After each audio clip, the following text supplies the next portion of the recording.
The Welsh Secretary praised the magnificent campaign mounted by Swansea to house the Assembly in the city's Guildhall, but in the end, he said, the case for Cardiff was too compelling to resist. Cardiff was established as the capital city and as a leading administrative and financial centre. But Cardiff City Hall was still too expensive an option. Instead, it's to be a brand new purpose-built building, but exactly where in Cardiff, we still don't know.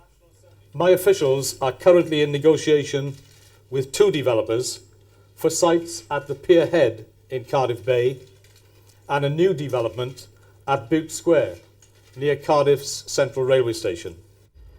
Whichever site it is will not be ready in time for the opening of the Assembly next year. That means a temporary home has to be found. The opening ceremony will take place in the University of Wales in Cardiff. From the other parties, there was support for the decision in favour of Cardiff, but criticism of continued confusion. I must say I'm a little dismayed that there isn't a final decision now available.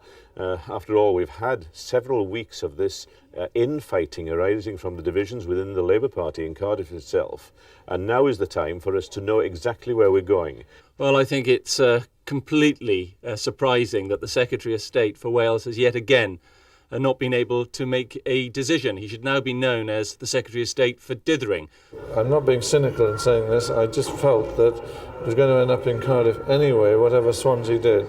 And that's a great shame for the people of Swansea. I don't think they should have been led up the garden path in that way. Ron Davies said the continued negotiations over the 2 sites were crucial. It was important not just to make a quick decision, but to get it right.